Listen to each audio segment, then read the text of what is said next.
Hello everyone, આજે આપણે ધોરણ 10 ના પહેલા પાઠની શોર્ટ નોટ જોવા જઈ રહ્યા છે, જેનો ટોપિક છે dream of railway station come true.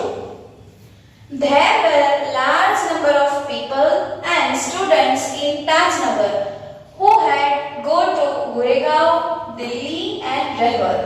તાજનગરની અંદર ગુરેગાંવ, દિલ્હી અને રહેવર જવા માટેના ઘણા જ બાળકો હતા, જે લોકોને રોજ જ તાજનગરથી ગુરેગાંવ, દિલ્હી અને રહેવર જવું પડતું હતું એવી પરિસ્થિતિ હતી.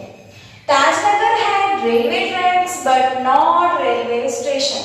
તાજનગરની અંદર રેલવેની પટરીઓ હતી, પણ તેઓ પાસે રેલવે સ્ટેશન હતું નહીં. They had to go 6 kilometers to Harimandi or Patli to catch a train.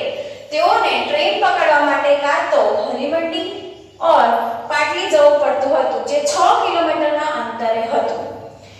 They lobbied for leave for 25 years but nothing worked. તેઓ 25 વર્ષથી સતત મહેનત કરી રહ્યા હતા કે રેલવે સ્ટેશન આવે, પણ તેઓની મહેનત કંઈ જ કાર્ય કરતી હતી નહીં. Railway told that they have no funds.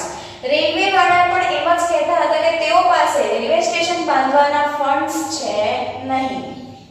They made 11-member team to collect money on their own.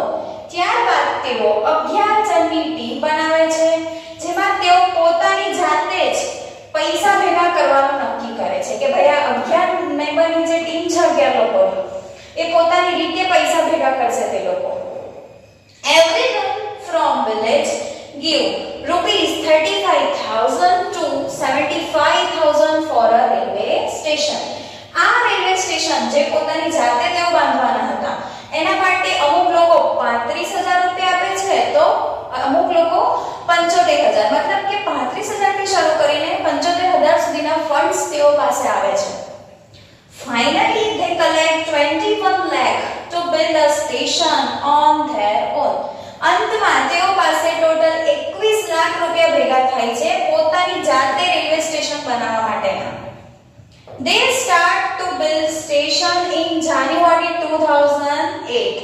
જાન્યુઆરી 2008 ની અંદર તેઓ સ્ટેશન બનાવવાનું કામ ચાલુ કરે છે and complete on 7 January 2010, જે 7મી જાન્યુઆરી 2010 માં પૂરું થઈ જાય છે.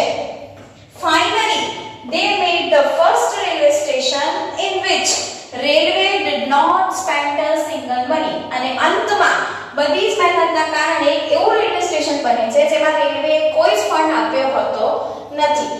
Thank you.